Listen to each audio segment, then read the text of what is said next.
그리스도 안에서 누리는 자유 8번째 시간입니다. 본문 말씀은 세 개의 카테고리로 나눌 수 있는데요. 1절에서 3절까지는 그리스도인이 되기 이전에 우리 인생의 영적 신분에 대해서 소개를 하고 있습니다. 우리가 그리스도인이 되기 이전에 우리는 죄의 노예로 살았다는 것을 이야기하고 있고요. 4절에서 7절의 말씀에서는 이렇게 죄의 노예로 살아가던 우리 인생들이 예수 그리스도를 통해서 신분의 놀라운 변화가 주어졌는데 바로 하나님의 아들이 되는 신분의 은혜를 받았다는 것을 말하고 있습니다.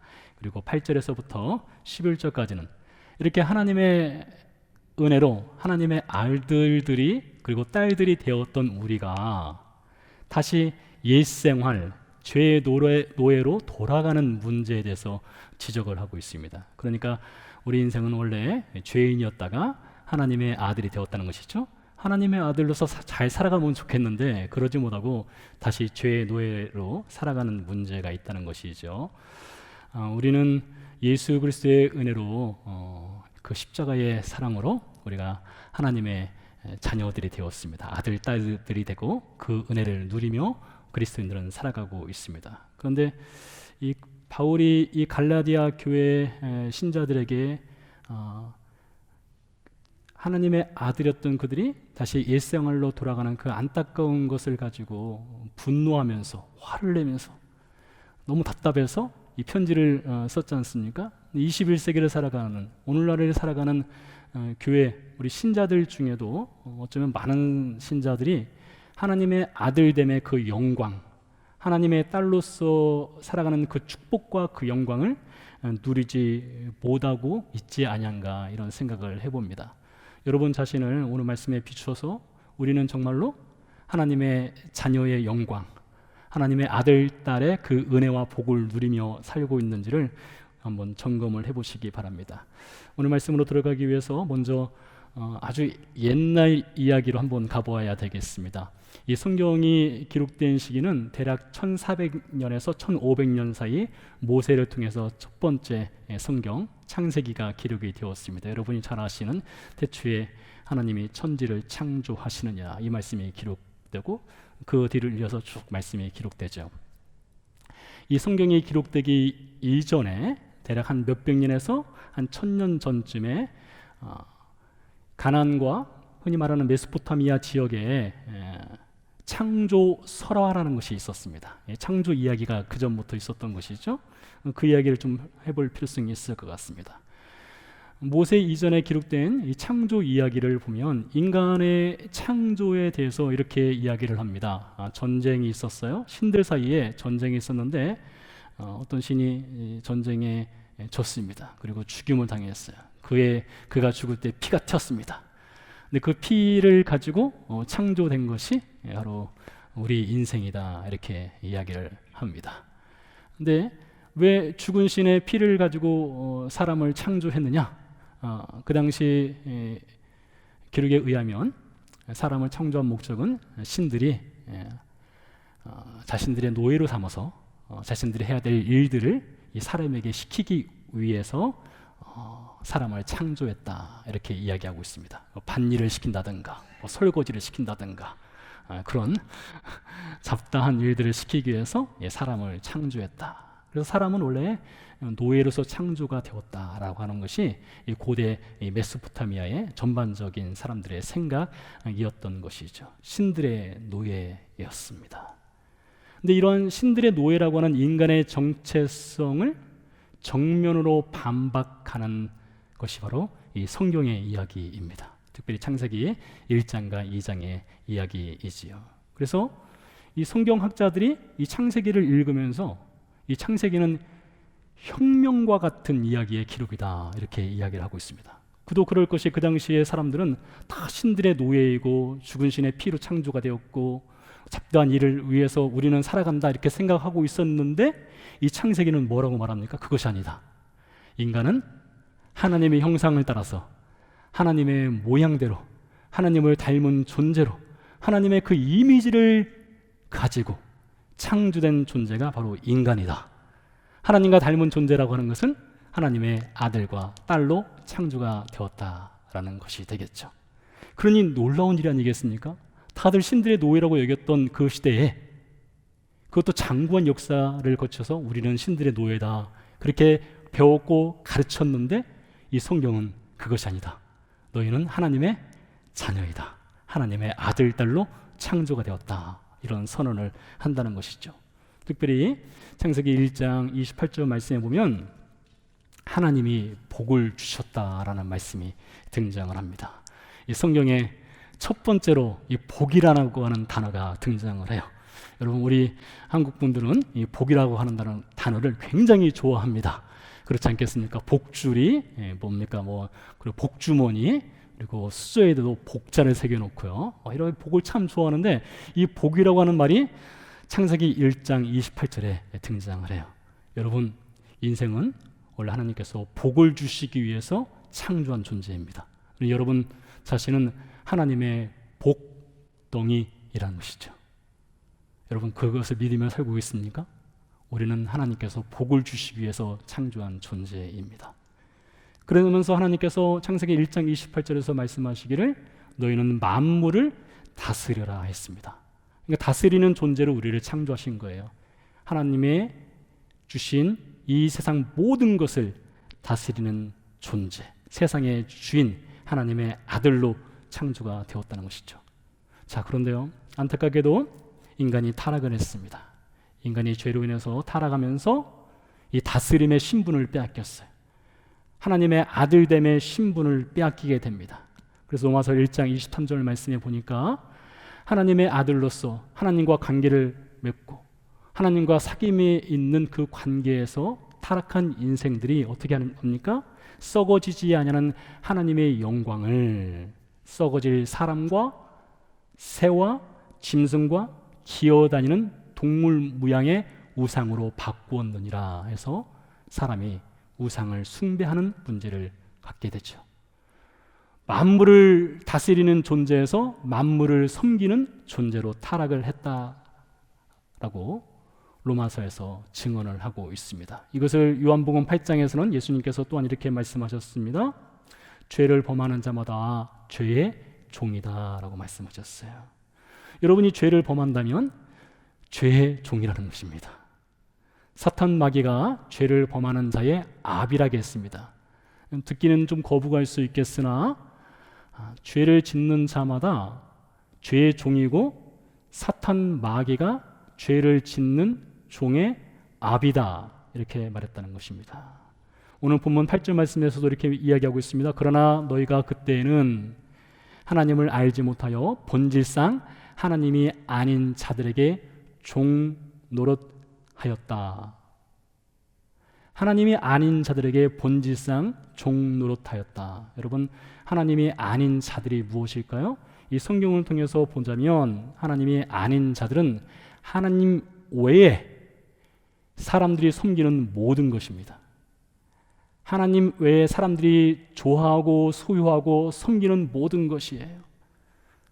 원래 인간은 만물을 다스리는 존재로 창조가 되었는데 타락을 하고 나서는 하나님이 아닌 것들을 인간은 섬기게 되었습니다. 예수님께서 말씀하셨죠. 너희가 하나님과 재물을 겸하여 섬기지 못하리라 했습니다. 근데 인간은 재물을 섬깁니다. 여기서 말하는 재물이라고 하는 것이 단순히 돈만을 말하는 것은 아닐 것입니다. 탐욕을 섬깁니다. 쾌락을 섬깁니다. 자기 자신이 신이 되어버렸습니다. 하나님만으로 채워야 할 그 경배의 공간을 소유물로 채웁니다. 탐욕으로 채우고 끝없는 쾌락으로 채워간다는 것이죠. 보암직스럽고 먹음직스러운 것으로 탐스러운 것으로 채워버리는 것입니다. 이것이 인간의 죄를 범하고 나서 범하고 있는 실상 이 문제입니다. 에베소서 2장에서도 이렇게 이야기하고 있습니다.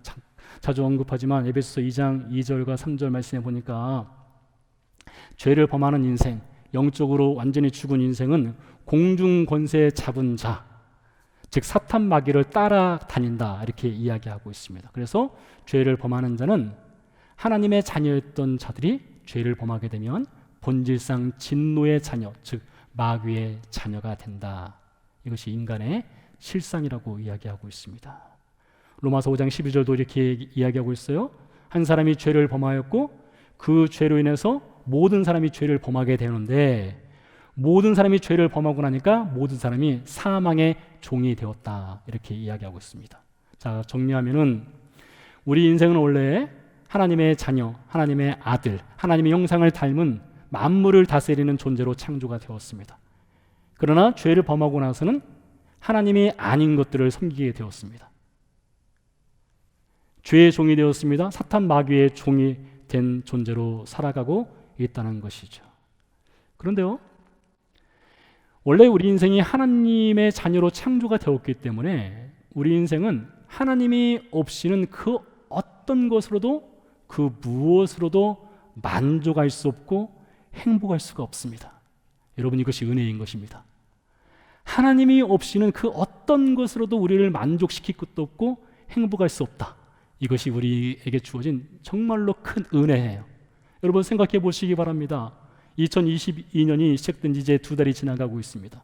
여러분, 2달 사이에 무엇이 여러분을 가장 행복하게 한 일이었습니까? 무엇이 여러분을 만족스럽게 하는 일이었습니까? 한때 40인치 텔레비전만 있어도 여러분 만족스러웠을 것입니다. 그러나 40인치가 55인치로, 65인치로, 75인치로, 85인치로, 혹은 그 이상으로 무엇인가 좀 더 크고 무엇인가 좀 더 새로운 것을 소유해야만 우리는 행복할 수 있을 것 같고 만족할 수 있을 것 같아서 돈을 쓰고 또 쓰고 또 씁니다. 그런데 얼마 가지 않아서 만족도가 떨어져요. 그러니까 자꾸 우리는 새로운 것을 원하죠. 휴대폰만도 그렇지 않습니까? 휴대폰만 해도 해마다 우리는 새로운 것을 원합니다. 바꿔가고 있어요. 그러나 그것이 편리함을 주지만 영원한 만족감과 영원한 행복감을 주지 못하고 있죠. 잠시 잠깐 주었던 그 기쁨과 만족과 행복은 어느새 도망을 쳐 버리고 만다는 것을 우리가 알고 있습니다. 그래서 우리 인생은 하나님이 없다면, 하나님이 아닌 것으로는 절대로 만족할 수 없는 존재예요. 하나님께서 광야의 이스라엘 백성들에게 40년 동안 주셨던 음식 있지 않습니까? 우리가 잘 알고 있는 만나를 주셨습니다.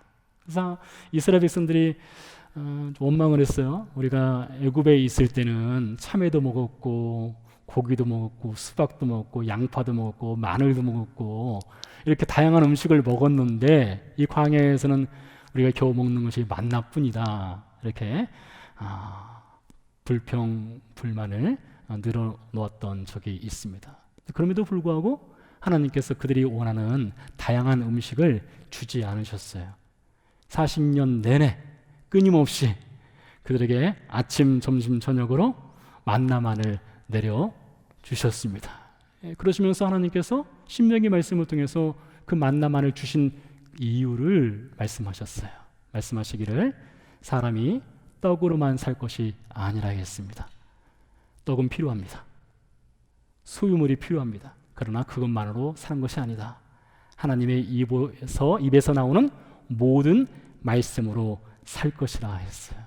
그러니 여러분, 사람이라고 하는 존재는 떡만 가지고 살 수 없는 존재입니다. 어떤 소유물만 가지고 살 수 있는 존재가 아니에요. 그렇게 창조하지 않으셨어요.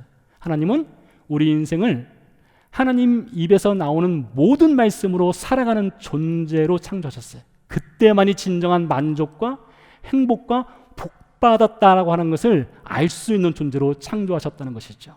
자, 하나님 입에서 나오는 모든 말씀이 무엇이겠습니까? 요한복음 1장에 보니까 중요한 그 답을 주고 있어요. 태초에 말씀이 계시니라. 이 말씀이 하나님과 함께 계셨으니 이 말씀은 곧 하나님이라 했어요. 그 말씀을 가지고 요한복음 1장 14절에서는 이렇게 이야기하고 있습니다. 말씀이 육신이 되어 우리 가운데 거하시니 그 영광은 아버지의 독생자의 영광이라고 말하고 있습니다. 자, 하나님이 정말로 우리에게 주시고자 하시는 그 만나, 우리가 행복할 수 있는 만나, 영원한 만족감을 누릴 수 있는 그 만나가 무엇이겠습니까? 그 말씀이에요. 그 말씀은 곧 예수 그리스도시죠. 말씀을 좀 더 연결을 시켜볼까요? 요한복음 6장으로 가보면 예수님께서 그 만나가 무엇인지를 이렇게 말씀하고 계십니다. 요한복음 6장에서 나는 하늘에서 내려온 산 떡이니 생명의 떡이니 이렇게 말씀하셨어요.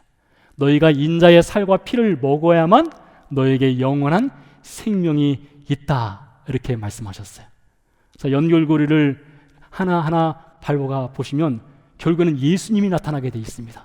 광야에서 40년 동안 이스라엘 백성들에게 만나를 주시면서 진정한 만나가 무엇이냐? 인간에게 행복을 줄 수 있고 만족을 줄 수 있고 복을 줄 수 있는 그 만나가 무엇이냐? 사람들은 다른 것들을 원했지만 참외를 원하고 복숭아를 원하고 뭐 오렌지를 원하고 또 고기를 원하고 다양한 것들을 원했지만 하나님께서 줄기차게 만나만 주셨고 그 만나가 무엇이냐? 결국에는 그 만나는 예수 그리스도라는 것이죠. 그러니까 예수 그리스도가 없이는 인생은 만족할 수가 없는 거예요. 예수 그리스도가 없이는 인생은 행복할 수가 없는 것이죠. 그래서 하나님께서 예수 그리스도라는 만나를 세상에 내려보내신 것입니다. 그것이 오늘 말씀에 나와요. 본문 4절 5절 말씀입니다. 내가 자매 하나님이 그 아들을 보내사 여자에게서 나게 하시고 율법 아래 나게 하신 것은 율법 아래에 있는 자들을 속량하시고 우리로 아들의 명분을 얻게 하려 하심이라. 자, 인간이 죄를 범함으로써 하나님의 아들됨의 신분을 잃었다고 했습니다. 다스림의 신분을 잃었다고 했어요. 아들의 신분을 잃은 우리 인생들에게 만나가 되시는 생명의 떡이 되시는 예수 그리스도께서 오셨습니다. 찾아오셨어요. 그리고 5절 말씀이 말하는 것처럼 우리로 아들의 명분을 얻게 하기 위해 오셨다고 했어요. 잃었던 아들의 신분을 회복시키기 위해서 예수님이 오셨다는 것이죠. 여러분, 이 얼마나 놀라운 하나님의 말씀입니까? 하나님은 당신을 떠난 인생, 하나님의 형상을 잃어버린 인생을 늘 찾아가시고 만나주시는 분이십니다. 성경이 그래요. 창세기 3장에 보니까 최초의 인생인 아담과 하와가 범죄하고 타락하지 않습니까? 여러분, 그 장면을 한번 상상해 보시기 바랍니다. 그들이 얼마나 두려웠겠습니까? 얼마나 겁이 났겠습니까? 평소에는 하나님과 늘 교제하고 하나님과 함께했던 인생이었는데 죄를 범하고 나서는 그들이 두려움에 빠졌어요. 공포에 사로잡혔습니다. 그래서 하나님으로부터 도망을 치죠. 그리고 그들의 치부를 무화과 잎으로 가리지 않습니까? 그때 하나님이 그들을 찾아가셔서 그들에게 가죽옷을 입혀주셨어요. 짐승을 잡으셨고 가죽옷을 입혀주셨습니다. 그들은 여전히 죄인입니다. 그들은 망한 인생입니다. 그들은 하나님을 떠난 인생입니다. 하나님의 아들의 신분을 잃었어요. 그 인생들에게 하나님은 가죽옷을 입혀주신 것입니다. 매우 중요한 의미가 담겨 있는 거예요. 마크 트웨인의 소설 왕자와 거지 이야기 여러분 잘 아실 겁니다. 왕자와 거지가 옷을 서로 바꿔 입지 않습니까? 왕자의 옷을 입은 거지가 왕궁으로 들어가죠. 왕궁 생활을 하는데 그 거지는 옷은 왕자 옷을 입었지만 뼛속까지 그는 거지입니다. 말하는 것이나 행동하는 것이나 생각하는 것이나 모든 것이 뼛속까지 거지예요. 그러나 그가 무슨 옷을 입고 있어요?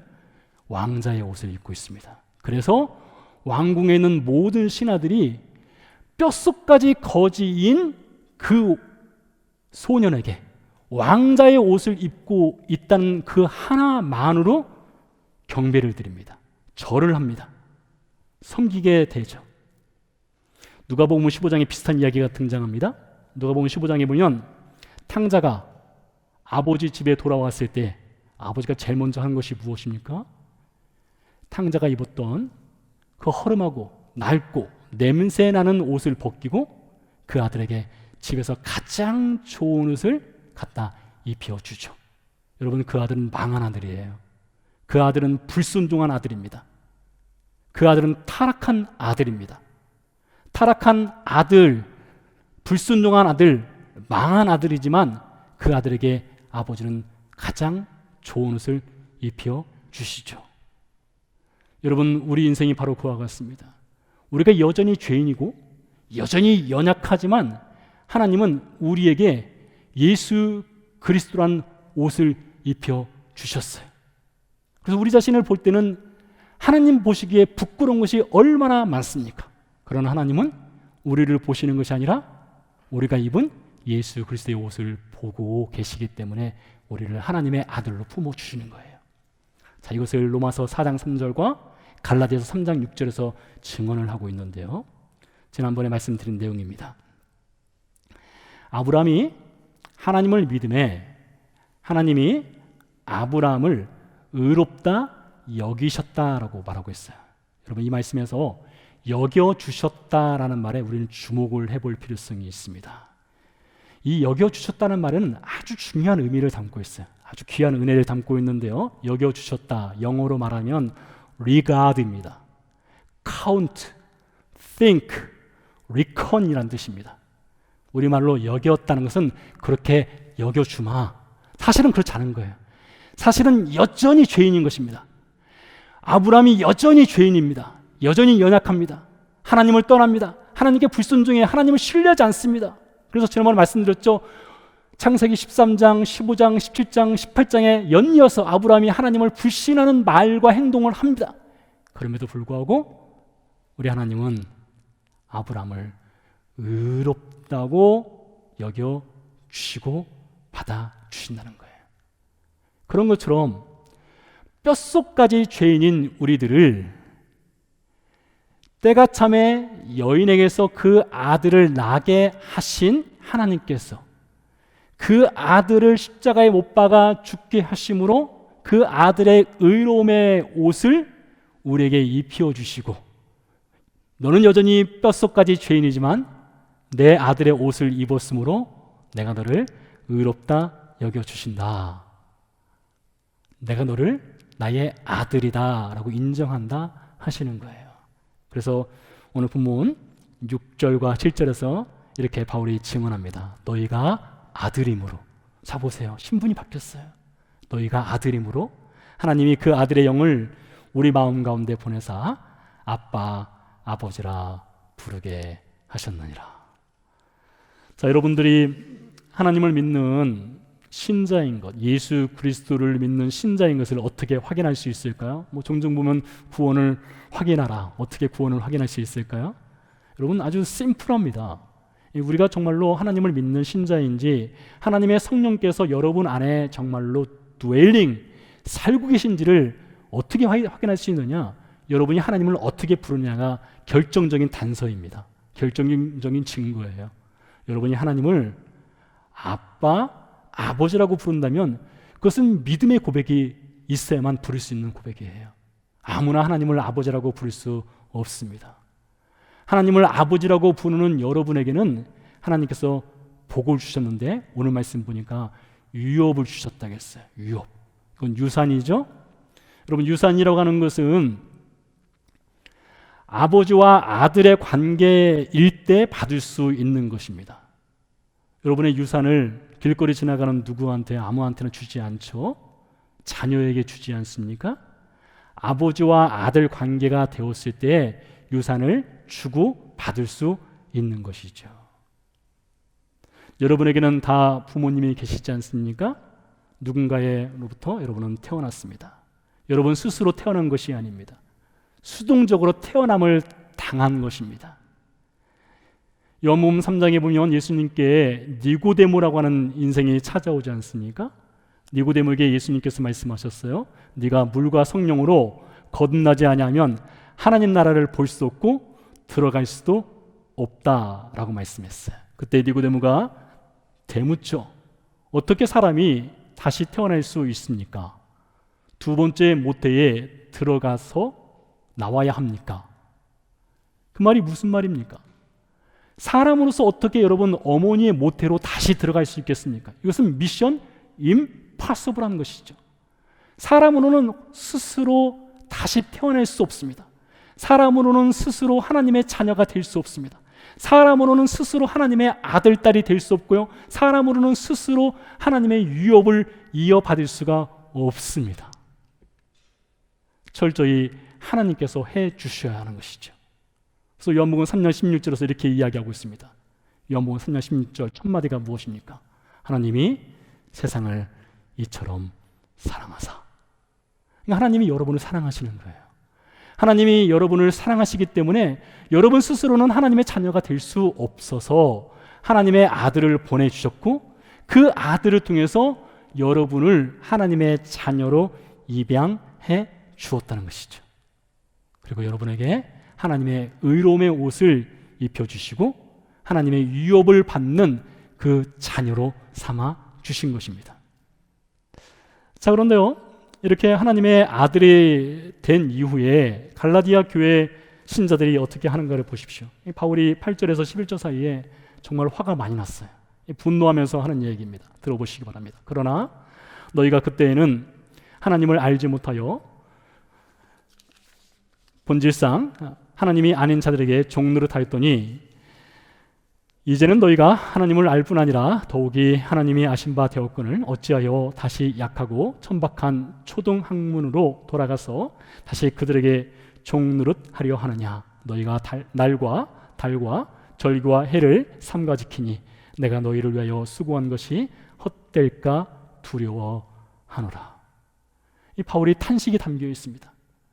하나님의 아들이 되는 신분을 주기 위해서 하나님께서 그 아들을 십자가에 못 박아 죽이는 그 희생을 치르면서까지 하나님의 자녀로 삼아 주셨는데, 갈라디아 교회의 신자들이 다시 옛날 그 종으로 살았던, 그 노예로 살았던 그때로 돌아가려 하는 것이죠. 여러분, 예수 그리스도를 믿는 신자들에게는 양심적인 고민들이 다 있습니다.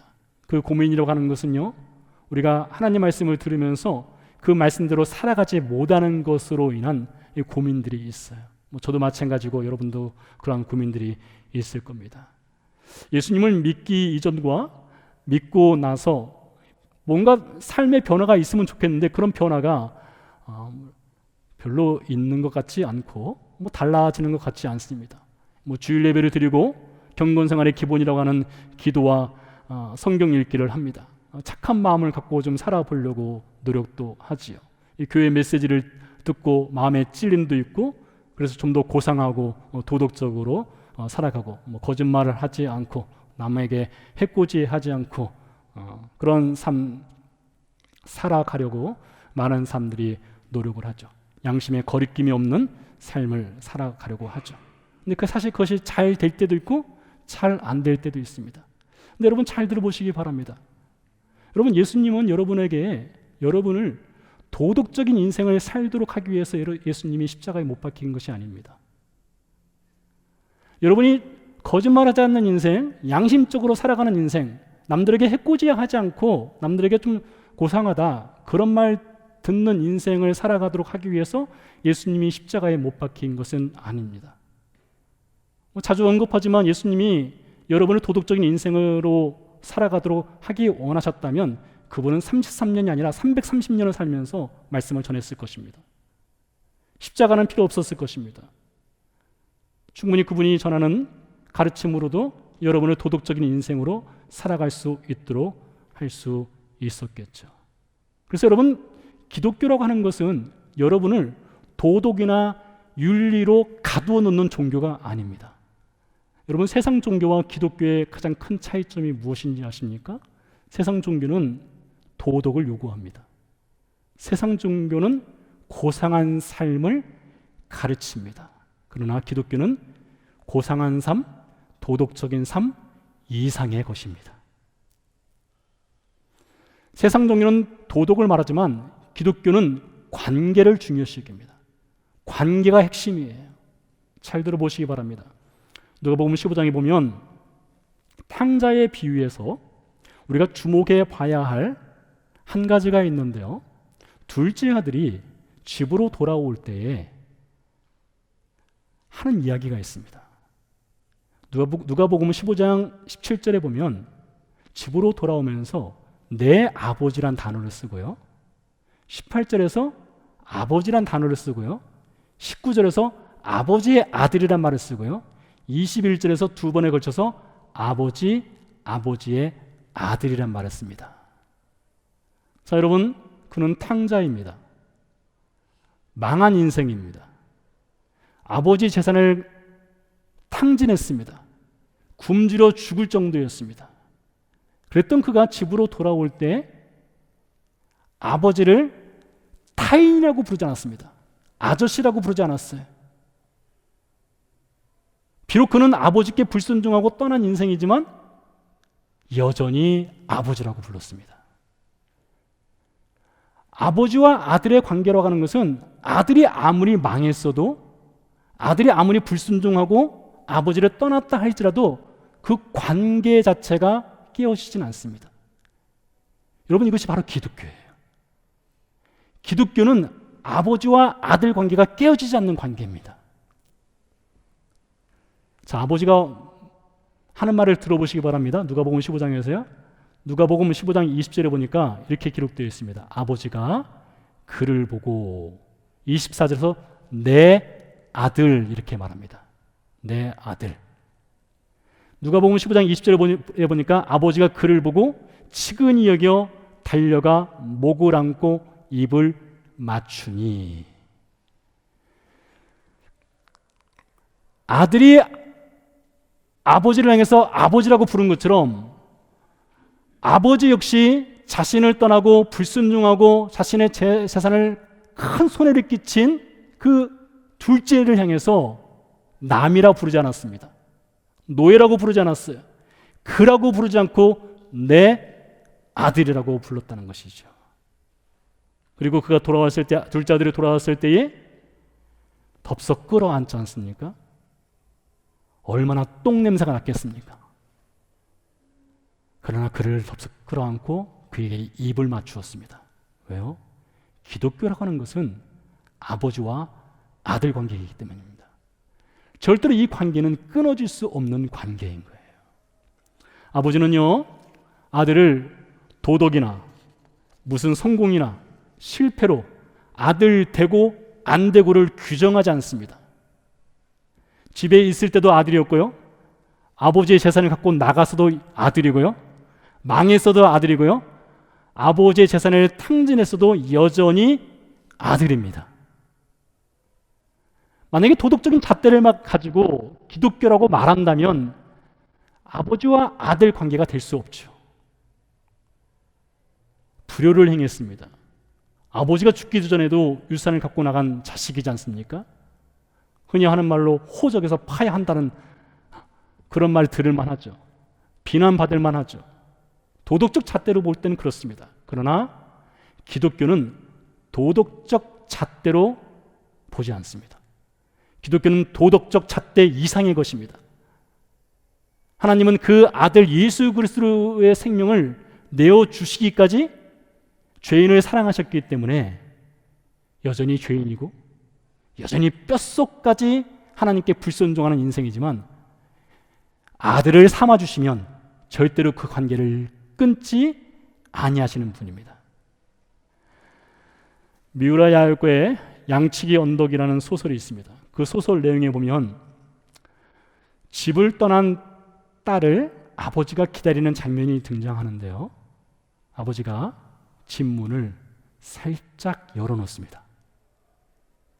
락을 하지 않아요. 항상 열어놓습니다. 왜요? 딸이 언제든지 집으로 돌아오도록 하기 위함이죠. 딸이 집으로 돌아왔을 때 문이 열린 것을 보고 들어오도록 하기 위함입니다. 왜 그렇습니까? 이게 아버지와 딸의 관계죠. 아무리 딸이 잘못했어도 내 딸이기 때문에 언제든지 받아줄 아버지는 마음의 준비가 되어 있는 것이죠. 사랑하는 성도 여러분, 그래서 우리는 꼭 기억해야 될 것이 있습니다. 기독교는 모랄 크리스찬티가 아니에요. 도덕적 종교가 아닙니다. 기독교는 도덕 이상의 것입니다. 기독교는 하나님의 아들을 십자가에 못 박아 죽이시면까지 우리를 사랑하시고 우리를 자녀 삼아주시고 우리를 입양하시고 우리에게 하나님 나라의 유업을 주신 것, 그것이 기독교의 핵심입니다.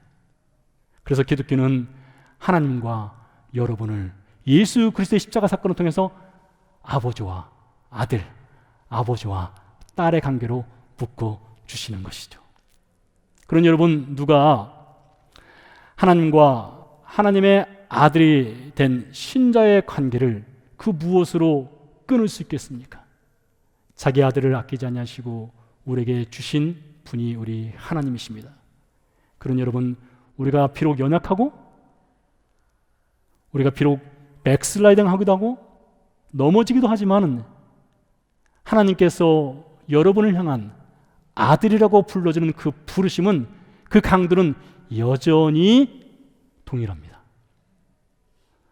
그래서 오늘 바울이 본문에서 이렇게 증언하고 있습니다. 너희가 아들이므로 하나님이 그 아들의 영을 우리 마음 가운데 보내사 아빠, 아버지라 부르게 하셨느니라. 우리 기도하는 시간 갖도록 하겠습니다.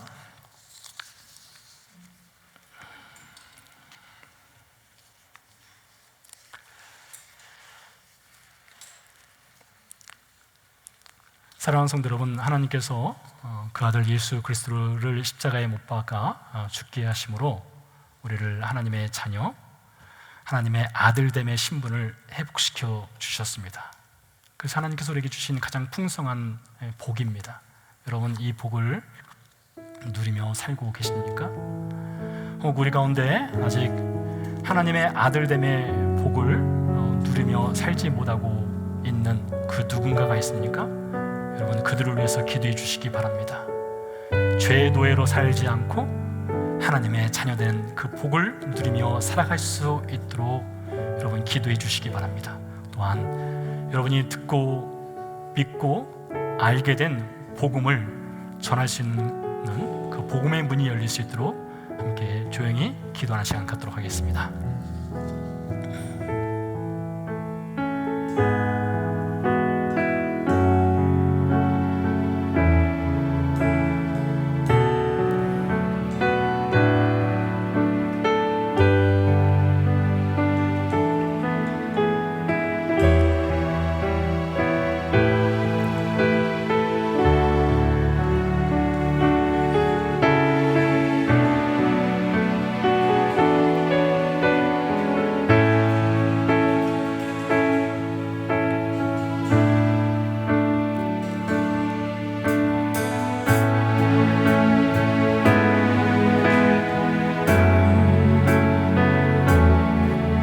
오늘을 힘겨워합니다. 주 뜻 이루며 살기에 부족합니다. 우린 연약합니다. 주여, 우린 넘어집니다. 오늘 하루 또 실수합니다. 주의 긍휼을 구하는 죄인입니다. 주만 바라봅니다. 한없는 주님의 은혜 온 세상 위에 넘칩니다. 가릴 수 없는 주 영광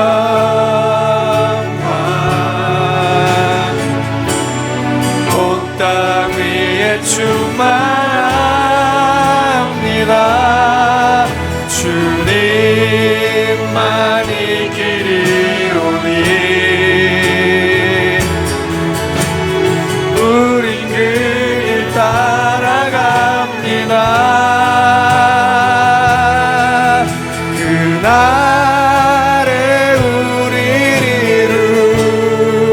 이루실 주는 완전합니다.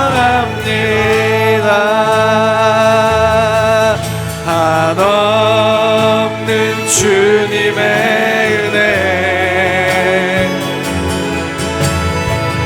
세상 위에 넘칩니다.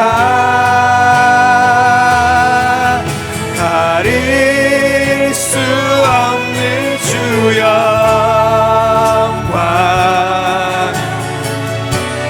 온 땅 위에 충만합니다. 주님만이 길이 오니 우린 그 길 따라갑니다.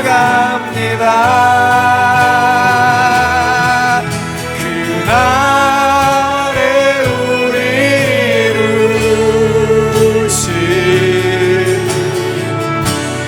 주는 완전합니다. 우리 쌤같이 기도할 시간 갖도록 하겠는데요. 오늘은 특별히 우크라이나의 전쟁 상황을 위해서 기도하도록 하겠습니다. 많은 무고한 인생들이 희생을 당하고 있습니다.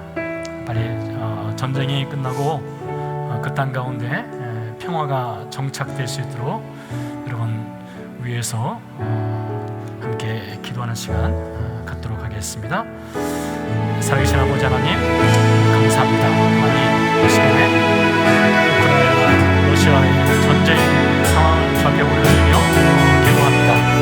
하나님 주님께서 긍휼을 내버려 주셔서 하나님 인간의 욕심과 탐욕과 이번의 죄악으로 하나님 무고한 인생들이 희생당하고 하나님 전쟁으로 인해서 상처받고 많은 사람들이 집을 하나님 떠나야 하는 하나님께서 많은 사람들이 죽임을 당하는 이 슬픈 현실을 저에게 올려옵니다.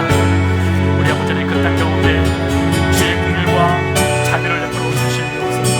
하나님 전쟁이 속히 종식되게 해주시고 주의 은혜로 말미암아 주의 평화를 되찾을 수 있도록 주의 은혜를 내버려 주셨기를 간절히 소원하고 합니다. 하나님 정치인들의 생각과 마음으로 하나님을 두려워하는 마음을 허락하여 주시고 하나님 한 인생이 죽어나가는 것을 눈물을 흘릴 수 있는 하나님 마음을 허락하여 주시고 하나님 그로 인해서 통성이 끊어지게 하시고 전쟁이 그치게 하시고 그 땅 가운데 진정한 평화가 임할 수 있도록 주님 축복해 주셨기를 주여 기도하고 간구합니다. 하나님 크고 긍휼을 베풀어 주시옵소서. 주의 긍휼을 베풀어 주시옵소서. 살아계신 아버지 하나님 감사합니다.